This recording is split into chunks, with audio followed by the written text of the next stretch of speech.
वेद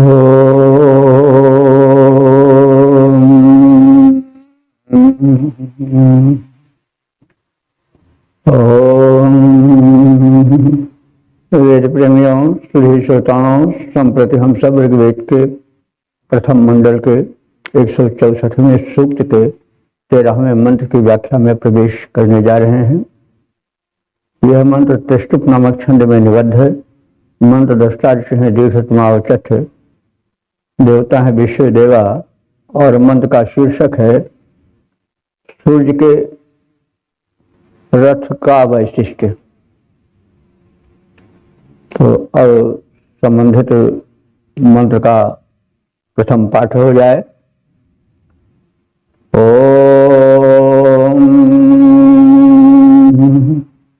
पंचारे चक्रे परिवर्तमाने तस्मिन्ना तस्फुर्भुवनानि विश्वा तस्य नाक्षस्तप्यते भूमिभारः सनादेव न शीर्यते सनाभिः।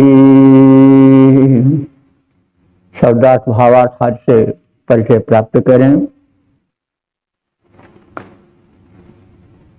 कालचक्र यानी समय का जो परिवर्तन है, चलना है, गति बत्ता है, वो सब सूर्य पर निर्भर है, ये हम सब जानते हैं। और ये सूर्य का चक्र वैशिष्ट से, विशेषताओं से, आश्चर्यों से भरा हुआ है। इसी तथ्य का उद्घाटन इस मंत्र में किया गया है, काव्यमय ढंग से हुआ है। अब हम शब्दार्थ से परिचित हों। परिवर्त माने तस्मिन् पंचारे चक्रे। परिवर्तन माने भ्रमणशीले, परिवर्तन माने भ्रमणशीले। तस्मिन् चक्रे, तस्मिन् सूर्यस्य गतिमाने चक्रे, उस सूर्य के गतिमान चक्र में, चक्के में, पहिए में पंचारे। पंचारे माने 5 अरे हैं, पंच अरे। अर कहते हैं तीलियां, या चक्र में जो चक्का होता है उसमें जो तीलियां होती हैं उसे अर कहते हैं।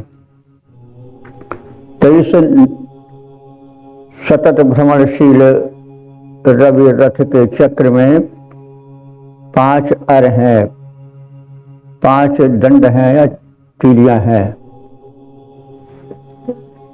और यह सतत भ्रमणशील है, कभी रुकता नहीं है।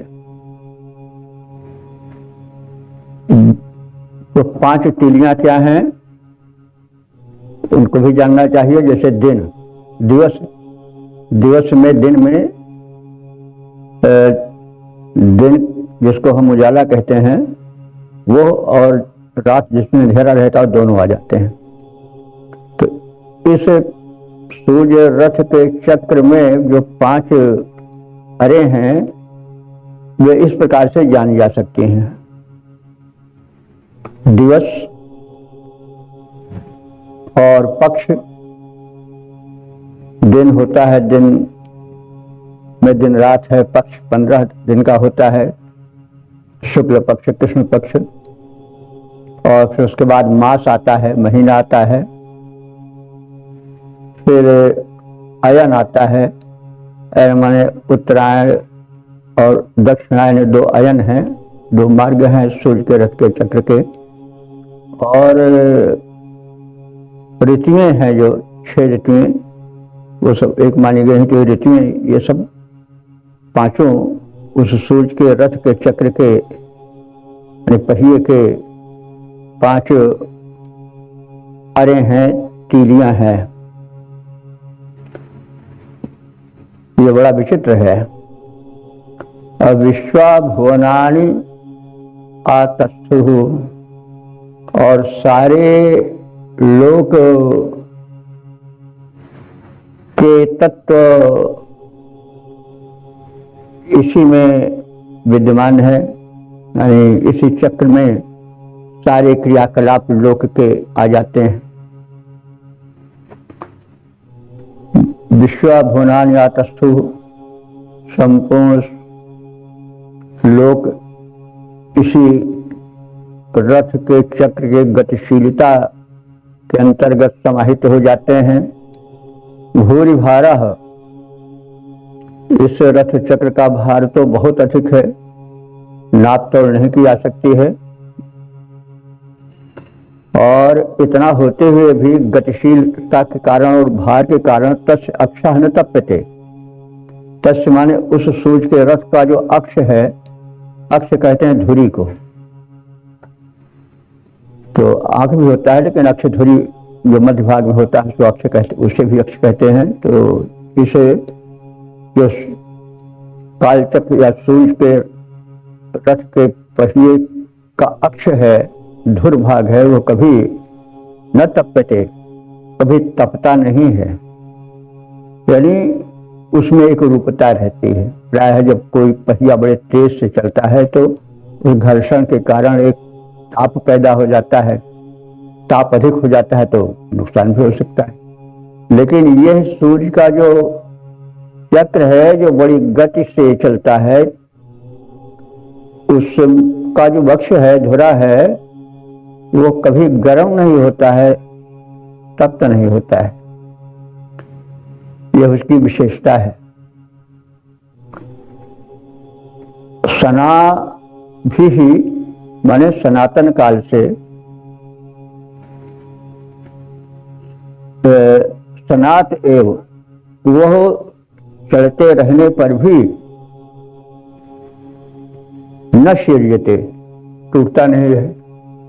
अनंत काल से सूर्य का रथ चल रहा है, लेकिन उसका कोई भाग, उसका धुरा आदि न तो तपता है और न टूटता है, छिन्न भिन्न होता है। यह इसका वैशिष्ट है, वैचित्र है। प्रायः जो चीजें बहुत तेज चलती हैं, गर्मी से बहुत अधिक चलते चलते तेजी से चली तो उसमें इतना ताप बढ़ जाएगा कि वो नियंत्रण के बाहर हो जाएगा, अथवा उसकी धुरी चलते चलते या और सब चीजें जो हैं वो घिस करके टूट भी सकती हैं। लेकिन इस सूर्य के रथ चक्र का यह वैशिष्ट्य है कि इन सभी दोषों से वो दूर है। तो इस प्रकार से निरंतर गतिशील इस रथ, सूर्य के रथ के 5 अर हैं, 5 तीलियां हैं, जो कि दिवस, मास, पक्ष, अयन, ऋतु आदि के रूप में जाने जाते हैं। और इन्हीं इसी सूर्य के चक्र के अधीन समस्त लोक विद्यमान है। यह सूर्य अपरिमित भार धारण करता है, उस भार की नाप जोख नहीं की जा सकती है। फिर भी यह चक्र जो है और इसका जो अक्ष है, धुरा है, वो कभी न तो गर्म हो जाता है, जो अपनी स्वाभाविक स्थिति से अलग दिखाई पड़े, और न ही कभी टूटता है, छिन्न भिन्न होता है। तो यह इस सूर्य के रथ चक्र का जो कि शिष्य का संचालन हो रहा है, उस जिसके द्वारा उसके वैशिष्ट को ऋषि ने बताया। अब इसके पद्य भाग को भी हम देख लें। काल चक्र रवि रथ का चलता निषदिन सांझ सकारे। सूर्य का रथ का चलना कभी समाप्त नहीं होता है, कभी बंद नहीं होता है, कभी शिथिल नहीं होता है, निरंतर चलता रहता है। सूर्य के लिए तो न कभी शाम है, न कभी दोपहर है, न कभी रात है। ये तो पृथ्वी और सूर्य के गति के कारण परिवर्तन होता है, लेकिन सूर्य तो सदैव एक रूप से तपता रहता है। तो काल चक्र रवि रथ का चलता निश दिन सांझ सकारे, कभी न रुकता कभी न थकता भार भुवन का धारे। काल अनंत व्यतीत हो चला, काल अनंत व्यतीत हो चला, गति में कमी न आई। काल अनंत व्यतीत हो चला, गति में कमी न आई। भार भूरी गति तीव्र, पर धुरी गर्म नहीं हो पाई। भार भूरी गति तीव्र, पर धुरी गर्म नहीं हो पाई। जीर्ण शीर्ण हो सका न अब तक, रहा नयापन धारे। जीर्ण शीर्ण हो सका न अब तक, सूर्य का रथ रहा नयापन धारे। काल चक्र रवि रथ का चलता निश दिन सांझ सकारे, अनवरत गति से काल चक्र रवि रथ का चलता निश दिन सांझ सकारे। ओम वेद प्रेमियों, सुधी श्रोताओं, संप्रति हम सब ऋग्वेद के प्रथम मंडल के 164वें सूक्त के 14वें मंत्र की व्याख्या में प्रवेश करने जा रहे हैं। यह मंत्र त्रिष्टुप नामक छंद में निबद्ध है। मंत्र दृष्टा ऋषि हैं दीर्घतमा और चक्र, देवता हैं विश्व देवा, और संबंधित मंत्र का शीर्षक है सृष्टि चक्र का नियंता परब्रह्म परमात्मा। अब संबंधित विषय को समेटे हुए मंत्र का सर्वप्रथम पाठ हो जाए।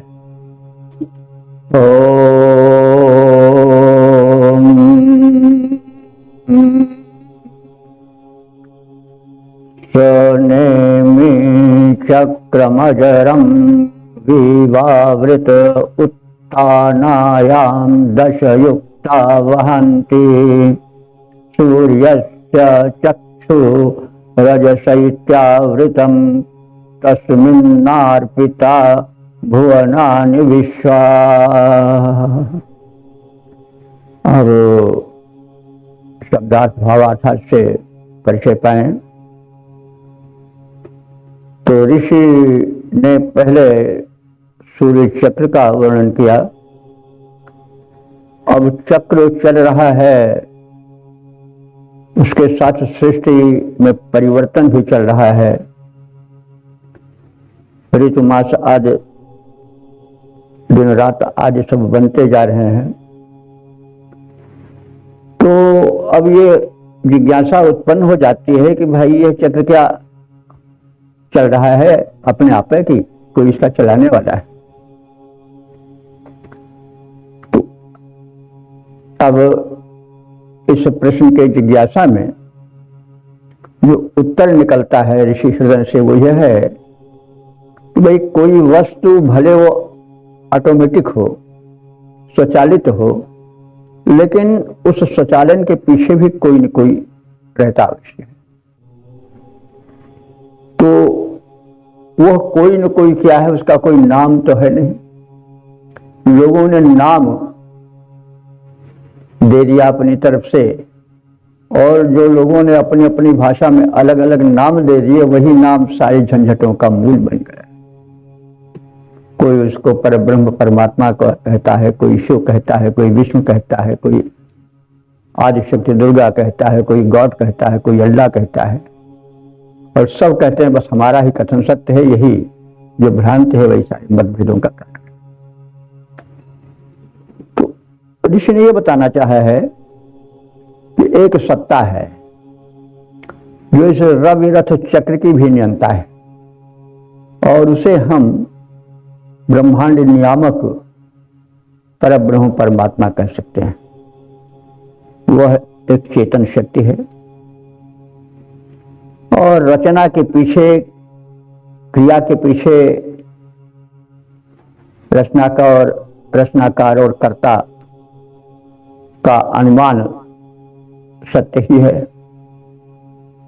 ऐसे कोई चीज भले वो ऑटोमेटिक हो, लेकिन बिना नियंता के वो सक्रिय नहीं हो सकती है, दृश्यमान हो या न हो। तो इस तरह से सब सूक्ष्म रूप में भी कहा गया है कि इस नाम भेद के कारण मन में भेदभाव नहीं होना चाहिए। सत्य तो सत्य है, वो एक है। नाम उसके अनेक हो सकते हैं, लेकिन इस अनेकता में एकता ढूंढना आवश्यक है। तो अब हम देखें शब्दार्थ भावार्थ की दिशा में, ऋषि कह रहा है कि सनेम अजरम चक्रम विवावृते। नेम, सनेम नेम कहते हैं, नेम उस धुरा को या उस चक्र को कहते हैं, उस चक्र के धुरा को कहते हैं नेमी। तो सनेमी, यह जो सृष्टि का चक्र है, अब यहां पर सृष्टि चक्र भी आ गया है इस मंत्र में। रवि का रथ का चक्र तो ही है, साथ साथ सृष्टि का भी एक चक्र है और उसकी धुरी भी है, संभालने वाली सत्ता भी है, और इस सृष्टि चक्र की गति भी नियंत्रित है। इसका भी कोई नियंता अवश्य है, क्योंकि कोई वस्तु अनियंत्रित तो चल ही नहीं सकती। आदिशक्ति परमात्मा है तो अंत में कहीं न कहीं तो पूर्ण विराम लेना ही पड़ता है। जैसे आकाश है, अनंत है, उसका न आदि है न अंत है। कोई कहे कि आकाश कितना ऊंचा है, कितना लंबा है, कहां से उसकी शुरुआत है, कहां पर उसका अंत है, तो ये तो इसका कोई उत्तर नहीं दे सकता है। वैसे ईश्वर के विषय में माना जाए, वो अनंत है, उस पर यह कि जब उसके भी ऊपर कोई ऊपर होगा यह नहीं। अब ऐसा कहे कि आकाश अंत है, अनंत है, बस उसके आगे बढ़ने का कोई मतलब ही नहीं। तो बात कही जा रही है कि यह जो सृष्टि चक्र है, जो सूर्य के द्वारा नियंत्रित है, तो इस नियंत्रण का भी नियंता कोई है, वो परब्रह्म परमात्मा है। तो यह जो चक्र है सृष्टि का, यह भी निरंतर गतिशील रहता है। कभी जन्म का, मरण का, ग्रीष्म का, वर्षा का, शिशिर का, शरद का क्रम समाप्त नहीं होता है। इसलिए यह भी जो है वो शाश्वत है, अनंत है, और यह चक्र घूमता रहता है सृष्टि का भी। उत्तानायाम दश युक्ता वहंती, इससे जो है वो 10 घोड़े खींचते हैं। अब देखिए सृष्टि चक्र में रूपक है, काव्य है, ऋग्वेद काव्य भी है। तस्य देवस्य काव्यम ममार्ण जीर्यते, या तो देव काव्य है। ये ऋचाएं कहती हैं कि भाई ये काव्य ऐसा है कि कभी न मरा है, न कभी उत्पन्न हुआ, वो तो एक गति से सदैव अमरत्व प्राप्त किए हुए चलता है। तो यह काव्य है, इसलिए रूपक, उत्प्रेक्षा, उपमा, अक्षयोक्ति और अन्य अलंकार और लक्षणा व्यंजना शक्तियों का प्रयोग तो स्वाभाविक है। कथन को हम प्रभावशाली बनाने के लिए लोग व्यवहार में भी कहते हैं, प्रयोग करते हैं। तो यह सृष्टि चक्र की नेम या धुरी का जो नियंत्रण है वो परम सत्ता परमात्मा द्वारा होता है। और यह जो सृष्टि चक्र है, यह भी रवि चक्र की भांति, रवि रथ के चक्र की भांति सदैव गतिशील रहने वाला है। और उत्तानायाम दश युक्ता वहंती, यह अत्यंत उत्तान विस्तृत है और इसे प्रकृति से 10 तत्व वहन करते हैं, वही 10 घोड़े हैं। तो 10 घोड़े या 10 तत्व क्या हैं? ये 10 तत्व 5 तन मात्राएं और 5 जो है वो तत्व, पंच तत्व, जल, क्षिति, पावक, गगन, समीर, पृथ्वी, ये सब पंच तत्व हैं और 5 तन्मात्राएं हैं। तन्मात्राएं आप सूक्ष्म रूप कह सकते हैं, थोड़ा तन्मात्रा कही गई है लेकिन उसे भी हम जान लें। वैशेषिक दर्शन में तन्मात्रा की बड़ी व्यापक व्याख्या है। उसमें कहा गया है कि तन्मात्रा ही सब कुछ है, और जो ये पंच तत्व हैं, पृथ्वी, आकाश, जल, पवन, अग्नि, ये सब जो दृश्यमान है स्थूल रूप में, इन सब का जो सूक्ष्मतम रूप है वह है परमाणु। परमाणु का विखंडन नहीं हो सकता है, ऐसा वैशेषिक दर्शन में कहा गया है। लेकिन हमारे यहाँ के विचारक यहीं पर रुक गए, जो बाद में भाष्यकार हुए वो यही कह के रह गए। पश्चिम वालों ने उस परमाणु को तोड़ा, विखंडित किया, तो उसमें अपार ऊर्जा मिली, और आज मिसाइल्स हैं, एटम बम है, हाइड्रोजन बम है, क्या क्या बने हैं, वो सब इसी सिद्धांत पर बने हैं। तो कह रहे थे तन्मात्रा के विषय में। तन्मात्रा जैसे सूक्ष्म तत्व को कहते हैं, परमाणु को कहते हैं, और वो 5 प्रकार के हैं। मतलब जल का भी परमाणु होता है, पृथ्वी का भी परमाणु है, और समीर में भी परमाणु है। हर तत्व में परमाणु, यानी किसी भी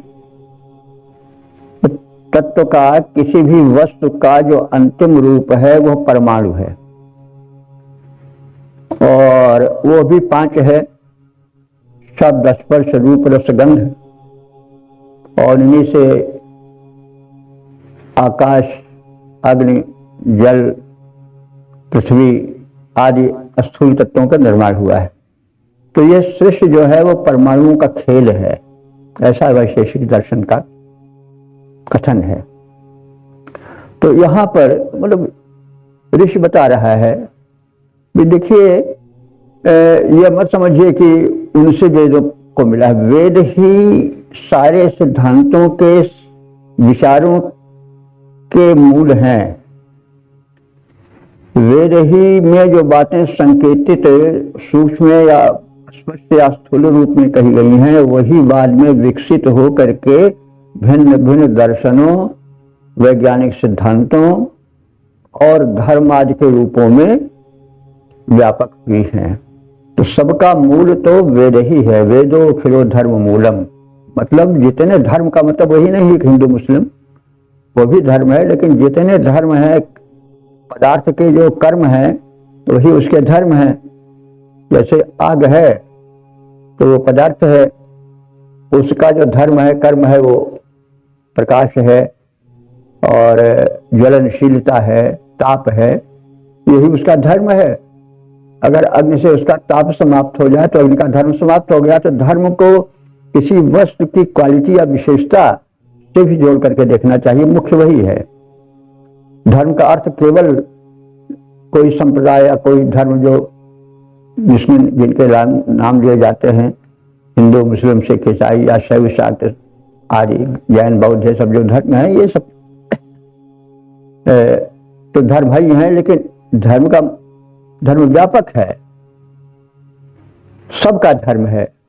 मनुष्य का भी धर्म है, जल का भी धर्म है, चेतन का भी धर्म, सबके धर्म है। धर्म माने जो उसमें विशेष सत्य है वही धर्म है, जो उसका विशेष सिद्धांत है वही धर्म है। तो कहने का मतलब कि जो यह सृष्टि चक्र चल रहा है वो 5 तत्वों और 5 तन्मात्राओं के आधार पर वैसे चलता जा रहा है जैसे रथ घोड़ों से चलते जाते हैं। तो 10 घोड़े क्या है, यह भी हमने बताया है कि 5 तन्मात्राएं और 5 तत्व। तो तन्मात्रा तत्व के सूक्ष्म रूप हैं, जैसा भी कहा गया है। तो ये शब्द, स्पर्श, रूप, रस, गंध से ही आकाश और वायु, अग्नि, जल, पृथ्वी आदि स्थूल रूप में बने हुए देखे जाते हैं। तो इस प्रकार से ये 10 अश्वाह वाहन के 10 जो तत्व बताए गए हैं, ये अश्व हैं, ये शीर्ष चक्र का वहन करते हैं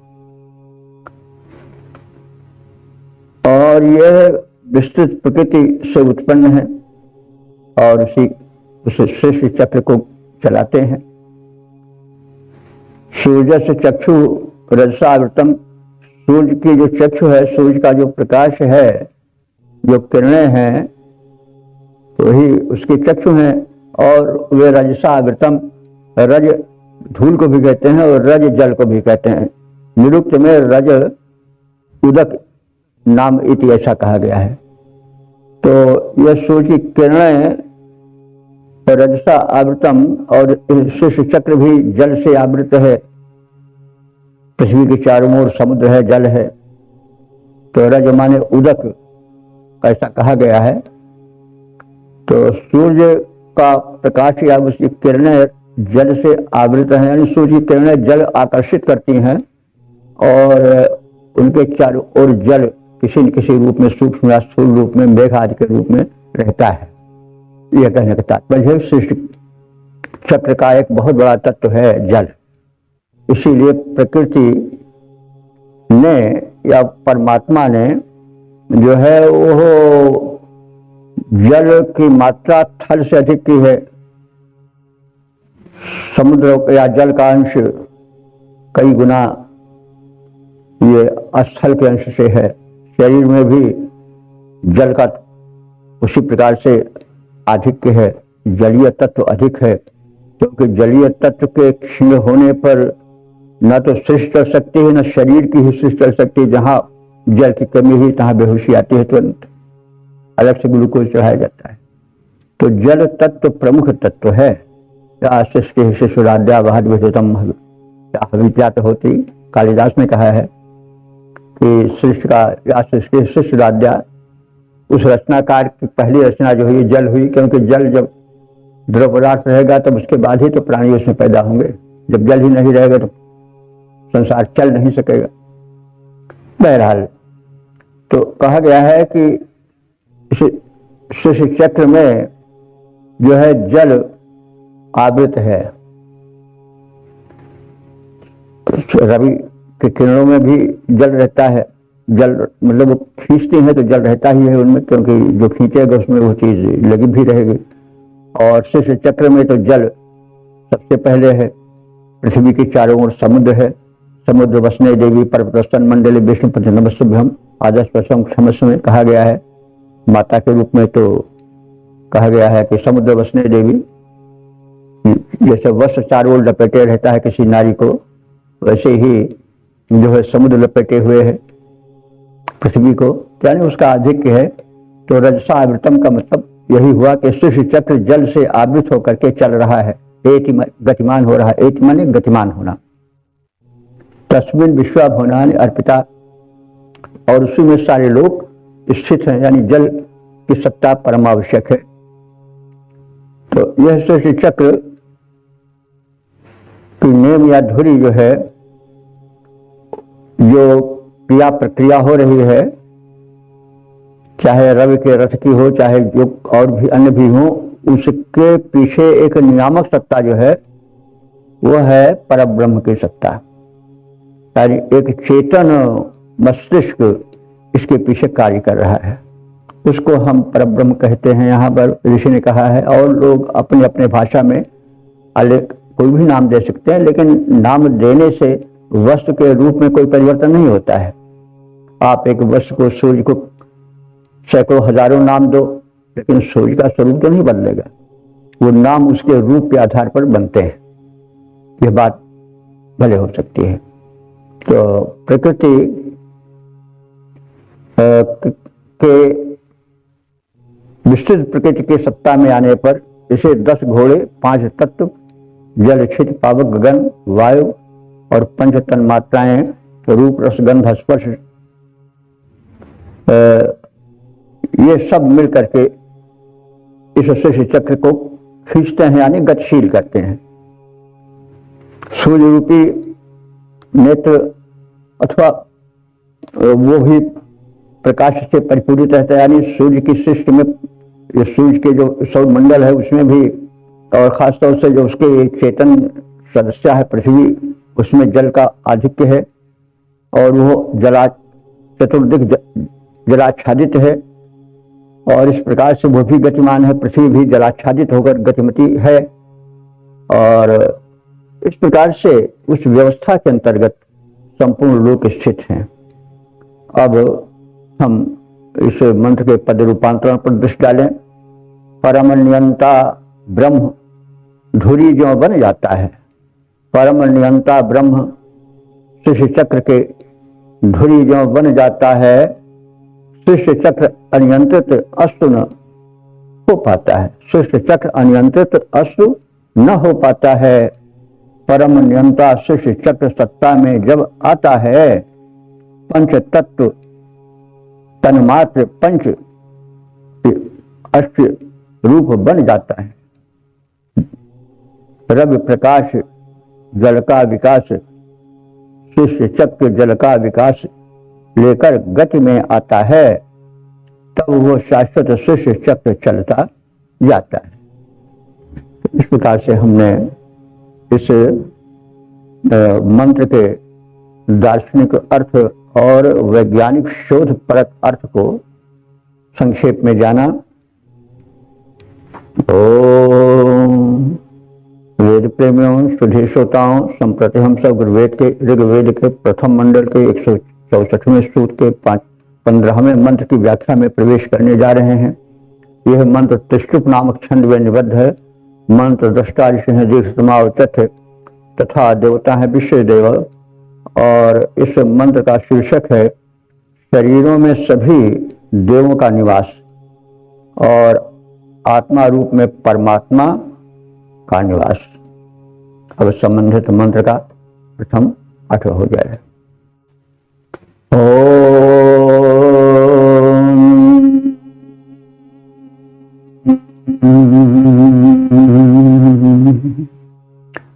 साकं जानां सप्तथ माहुरेकजं षडिद्यमा ऋषयो देवजाइति तेषामिष्टानि विहितानि धामशास्त्रे प्रेजन्ते विकृतानि रूपशः। शब्दार्थ भावार्थ आदि से परिचय प्राप्त करें। पिछले मंत्र में सृष्टि चक्र के वैशिष्ट को ऋषि ने बताया, और अब इस मंत्र में मानव शरीर के वैचित्र्य पर प्रकाश डाल रहा है। नर समान नहीं कौनो देही, वही तो इस सृष्टि की शोभा है।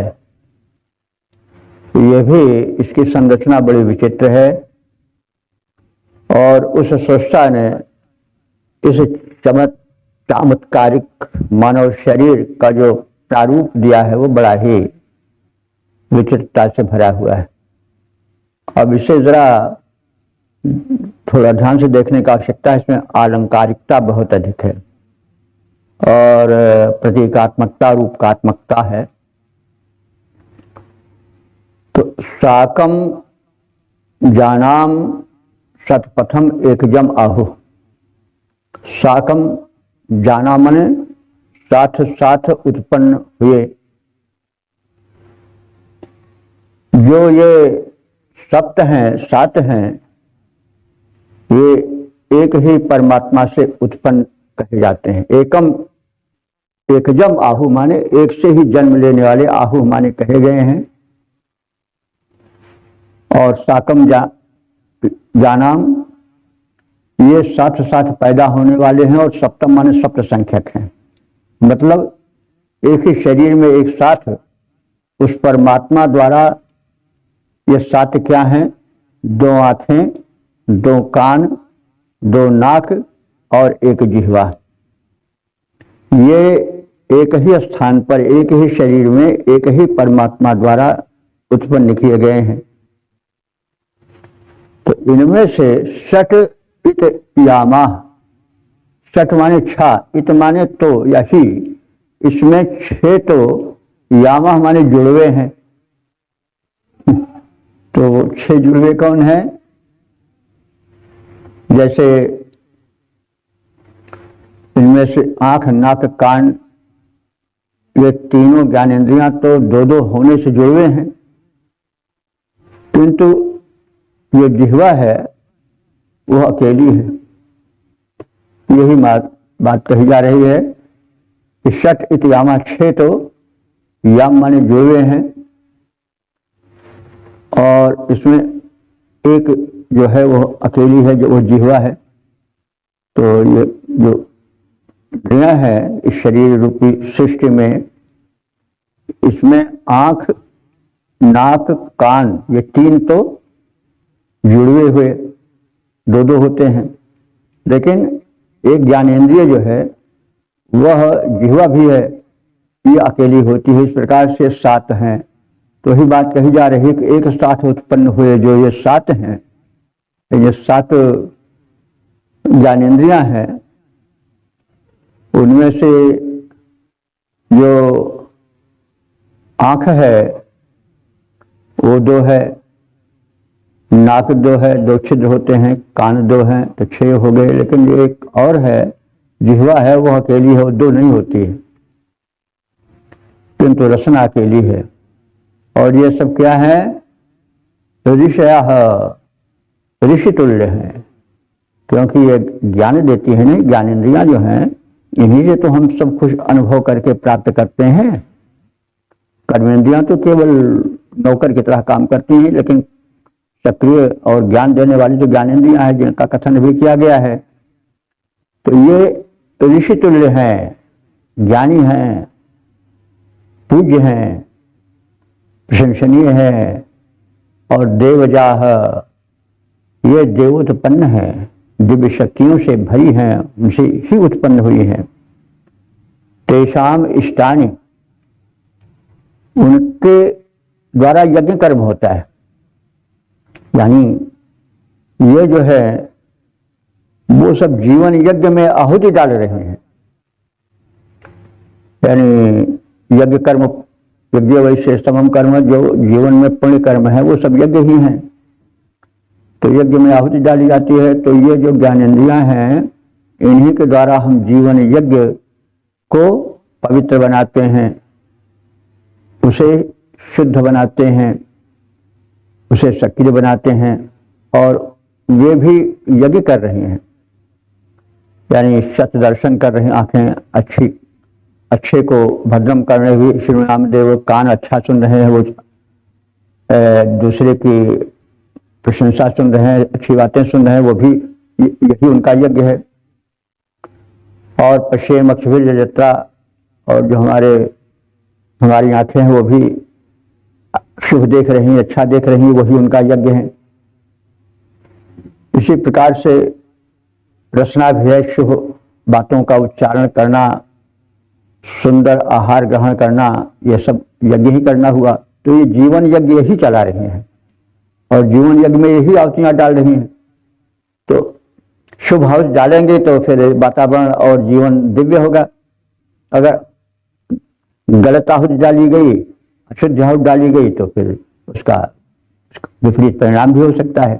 तो ये सब जो ज्ञानेंद्रियां हैं, उनमें 3 जैसा बताया गया, तो जुड़वा होने से 6 हो गई, और एक जिह्वा 7 हो गई। इन्हीं के जरिए जीवन यज्ञ हो रहा है, और जीवन यज्ञ में पवित्रता और दिव्यता रही इनके जरिए। इसलिए इनके द्वारा शुभ ही देखा जाना चाहिए, शुभ ही सुना जाना चाहिए, शुभ ही खाना पीना चाहिए, शुभ ही बोलना चाहिए।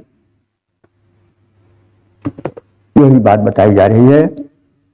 तो षट इत यामा, इनमें 6 तो जुड़े हैं जैसा बताया गया है, और एक केवल अकेली है, वो जिह्वा है।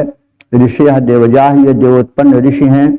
तेषाम इष्टानि, उनके द्वारा इष्ट मानी यज्ञ, जीवन यज्ञ संपादित हो रही है।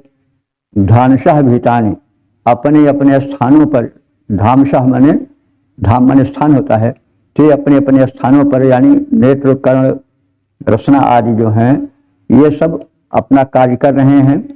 रूपशः विकृतानि, ये रूप से भिन्न है, विकृत है, माने अलग अलग है, भिन्न है, फिर भी अस्थात्री जनते, एक ही तत्व पर आश्रित होकर गति करते हैं। यानी पृथक होते हुए भी एक आत्म तत्व के आश्रय में रहकर कार्य करते हैं, क्योंकि आत्मा जब तक रहता है तभी तक तो क्रियाशील रहते हैं। आत्म तत्व निकल गया प्राण तत्व के साथ, तो उसके बाद फिर ये उनका कार्य बंद हो जाता। नाक देख पाती है, न कान सुन पाता है, न रसना कुछ चख पाती है, ना जो स्पर्श इंद्रिय हो किसी चीज के स्पर्श का अनुभव करती है। तो ये सब भिन्न भिन्न होते हुए भी एक ही आत्म तत्व के आश्रित होकर के क्रियाशील रहते, ये कथन है। तो इस शरीर में एक साथ उस परमात्मा द्वारा 2 आंखें, 2 कान, 2 नाक और 1 जिह्वा उत्पन्न किए गए हैं।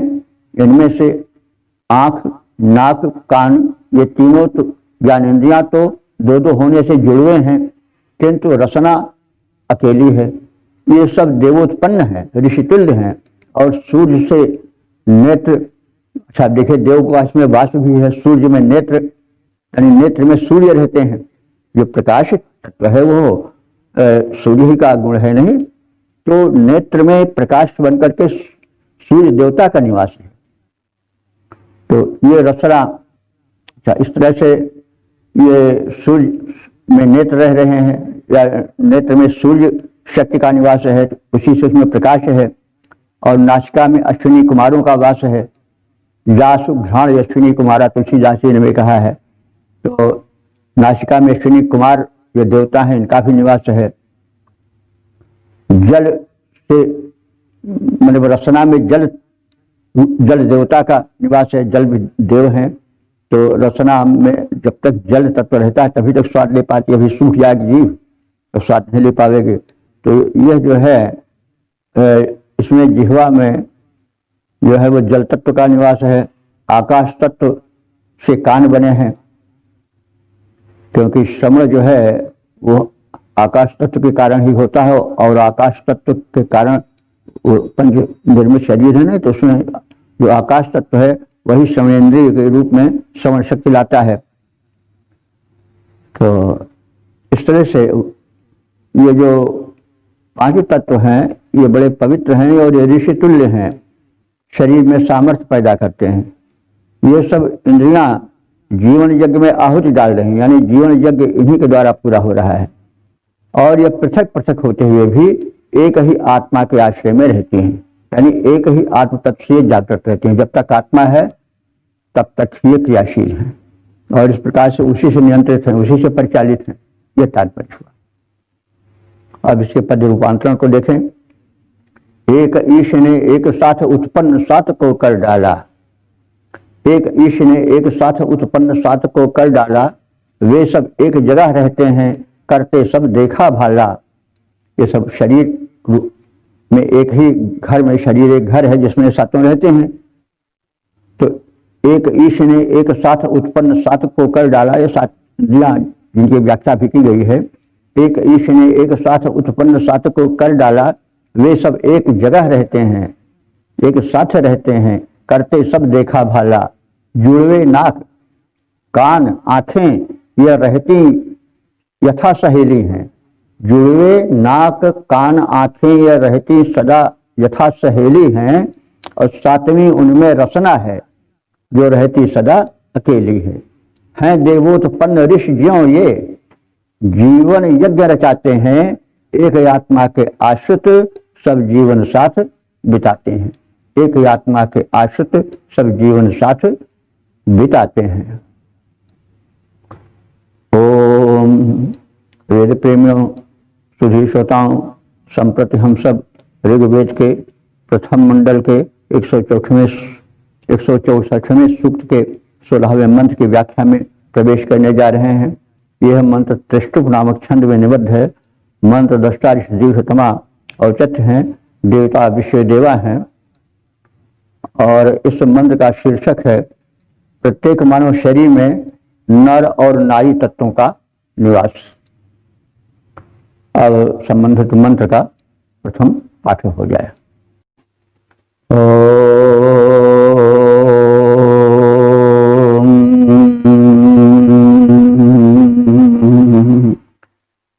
स्त्रियः सतीष्णां ऊमे पुंसयाहुः पश्यदक्षणवान्न विचेतदन्धः कविर्यः पुत्रः स इमाचिकेत यस्ता विजानात् स पितुष्पिता सत्। शब्दार्थ भावार्थ से परिचय प्राप्त करें। इसमें ये कहा गया है कि जो मानव शरीर है उसमें हम प्रत्यक्ष रूप में तो देखते हैं कि और कहते हैं कि पुरुष है, किसी को देखकर कहते हैं भाई ये तो पुरुष है, मैन है, किसी को देखते हैं कहते हैं तो ये तो वुमेन है यानी स्त्री है, दोनों को बिल्कुल भिन्न मानते हैं। लेकिन ऋषि एक वैज्ञानिक खोज इसमें प्रकट कर रहा है कि वास्तव में शुद्ध रूप से न कोई पुरुष है और न कोई स्त्री है। पुरुष में स्त्री और स्त्री में पुरुष है। आधा शरीर जो है वो पुरुष का है, आधा शरीर स्त्री का है। यह है भी वैज्ञानिकता से युक्त है। जैसे शरीर बनता है तो पुरुष और स्त्री के संयोग से बनता है। पुरुष का वीर्य तत्व और नारी का रज तत्व ये दोनों मिलते हैं और दोनों के मिल से शरीर बनता है। इसलिए शरीर में दोनों तत्व रहते हैं, यही इसमें बताया जा रहा है। जितना कुछ कठोर है, साहसी है, जो कुछ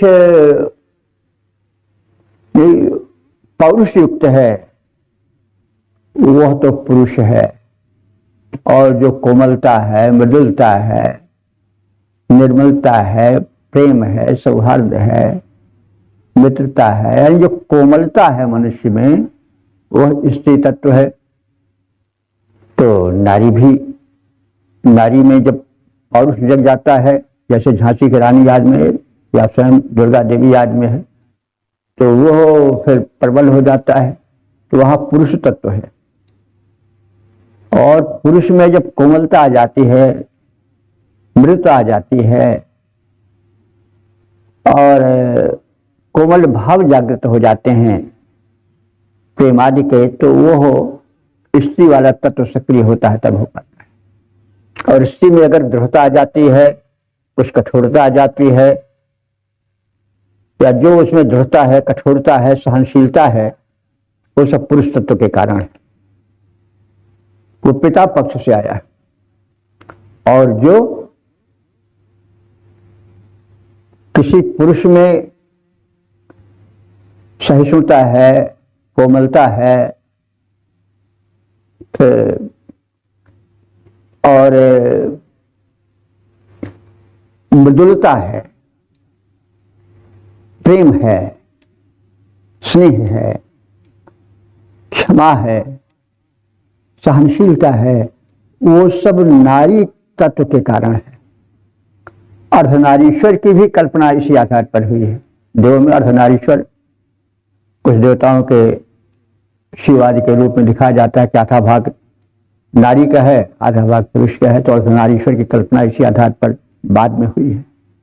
तो इसमें बताना ये चाहता है कि पुरुष और प्रत्येक शरीर में, चाहे वो पुरुष का हो चाहे स्त्री का हो, उसमें आधा पुरुष रहता है, आधा स्त्री रहता है। स्त्री में आधा पुरुष और पुरुष में आधा स्त्री रहता है, जैसा भी बताया गया है। तो उसी भाव को यह मंत्र व्यक्त कर रहा है। स्त्रिया सती ताम पुंसः, स्त्रिया सती माने स्त्री होती हुई भी, ताम पुंसः उसको पुरुष जानो, मैं आहू मेरे द्वारा कहा जा रहा है, अक्षणवान पश्यत, इस मेरे तत्व को, इस संक्षिप्त कथन को वही लोग देख सकते हैं जो आंख वाले हैं। मतलब जो ज्ञानी है वही इसकी व्याख्या कर सकते हैं, जान सकते हैं। अंधा है ना, विषय तत्व, अंधा माने अज्ञानी, इसे नहीं जान सकता है। यह कवि पुत्र है, जो कवि पुत्र है अर्थात ज्ञानी पुरुष है, सह ईम आचिकेत, वही इसे चिकेत आचिकेत, आप ये बड़ा आ है, आचिकेत माने विधिवत जान सकता है, चिकेत माने जानना, वही इसे विधिवत जान सकता है। चिकित्वान ज्ञानी को कहते हैं। तो यह जो ज्ञानी है वही इसको आचिकेत माने भली विधि जान सकता है। तत्व ज्ञानी ही इस गूढ़ ज्ञान को समझ सकता है। यह ताह विजानात, और जो इस तत्व को कि वो स्त्री होते हुए पुरुष है, पुरुष होते हुए भी स्त्री है, इस तत्व को समझ कर उसकी व्याख्या कर सकने वाला जो ज्ञानी है वो पितु पितासी, तो वो पिता का भी पिता है, यानी ज्ञानी का भी ज्ञानी है। तो स्त्री होती हुई भी वह पुरुष है और पुरुष होता हुआ भी वह स्त्री है, ऐसा कहा गया है। इन सब बातों को आंखों वाला यानी दूरदर्शी ज्ञानी ही जान सकता है। अंधा माने अज्ञानी इसे नहीं समझ सकता है, और जो इसे जान जाता है वो पिताओं का पिता बन जाता है, यानी परम ज्ञानी मान लिया जाता है, वो सर्वोपरि ज्ञानी हो जाता है। तो इस मंत्र का तो शब्दार्थ वाला जैसा कहा गया वैसे ही है, सीधा साधा अर्थ, अभिधापरक अर्थ, लेकिन इसका लाक्षणिक अर्थ वो और जो व्यंजक अर्थ है, व्यंजनापूर्ण अर्थ, वो इस प्रकार से है कि इस हर स्त्री में आधा पुरुष और हर पुरुष में आधा स्त्री तत्व होता है, क्योंकि शरीर स्त्री पुरुष दोनों के योग से बनता है। शरीर स्त्री पुरुष दोनों के संयोग से बनता है, इसलिए यह स्वाभाविक है कि एक शरीर में दोनों तत्व रहें। इसी आधार पर अर्धनारीश्वर की कल्पना की गई है। कोमलता और कठोरताएं स्त्री और पुरुष में आती रहती हैं। कभी एक स्त्री कठोर हो जाती है, कभी कोमल हो जाती है, कभी पुरुष कठोर हो जाता है, कभी कोमल हो जाता है। ये बात अलग है कि किसी में कोई तत्व प्रबल हो जाए। कभी कभी स्त्रियां पुरुषों को पछाड़ देती हैं। झांसी की रानी जब तलवार लेकर निकलती थी, अपने दांतों से लगाम को दाबे हुए दोनों हाथों में तलवार चलाती हुई, तो अंग्रेज के बड़े बड़े शूरवीर वो देखने लगते थे, छिपने जाते, सामना नहीं कर पाते थे। अब ऐसे दुर्गा देवी का एक परंपरा चली आ रही है। कुछ नारियों में जो पुरुष तत्व भी तीव्र हो जाता है, कुछ पुरुष ऐसे हैं जिनमें स्त्रीत्व रहता है, वो बड़े डरपोक हो जाते हैं। वो स्त्री तत्व में ज्यादा है, कोमलता ज्यादा है, वो बड़ी जल्दी दिख जाते हैं। और जिनमें दोनों है वो तो फिर एक अलग प्रकृति होती है। तो इस प्रकार से स्त्री में पुरुष और पुरुष में स्त्री का निवास रहता है। दूसरे रूप में रश्मा स्त्री होते हुए वृष जल रूपी वीर द्वारा पृथ्वी को गर्भवती करके वन वनस्पतियों को उत्पन्न कर सकते हैं। ऐसा भी कह सकते हैं कि रश्मियां स्त्री हैं, स्त्रीलिंग में है, लेकिन वे वृष्टि करती हैं, जल रूपी बीज को धरती पर डालती हैं, जो अंकुरण होता है, धरती गर्भवती हो जाती है, जो वन वनस्पतियों की उत्पत्ति होती जाती है। तो अब इसके पद रूपांतरण को देख लें। नारी में नर और नरों में नारी का है वास, नारी में नर और नरों में नारी का है वास, परम सत्य है वही जानते जो है ज्ञानी खास। नारी में नर और नरों में नारी का है वास, परम सत्य है वही जानते जो है ज्ञानी खास। प्रीति मधुरता कोमलता में नारी तत्व भी हंसता। जिस शरीर में प्रीति मधुरता कोमलता आती है उसमें नारी तत्व भी हंसता, और संघर्षों में पौरुष में दृढ़ पुरुष तत्व है बसता। वर्षा की बूंदें नारी भू को गर्भिणी बनाती, फलस्वरूप फसल रूप संतानों को वे बढ़ चढ़कर उपजाते हैं। तो इस प्रकार से हमने देखा कि एक ही शरीर में आधा पुरुष का अंश होता है, आधा नारी का अंश होता है। नारी में पुरुष रहता है, पुरुष में नारी रहती है। मतलब नारी कोमलता के प्रतीक है। जब पुरुष में कोमलता आ जाती है, पुरुष में मृदुता आ जाती है, पुरुष में वात्सल्य आ जाता है, तो उसमें नारी वाला अंश उभर आता है। और जब स्त्री में कठोरता आ जाती है और कर्कशता आ जाती है, तो उसमें जो पुरुष वाला कठोर तत्व उभर कर आ जाता है। और यह स्वाभाविक भी है, शरीर का निर्माण इससे और पुरुष दोनों तत्वों से होता है। इसलिए दोनों तत्वों का निवासी है वैज्ञानिक और शोध वाला बड़ा ही उच्चकोट का विचारपूर्ण मंत्र है। इस पर विचार करते रहना चाहिए। और ओम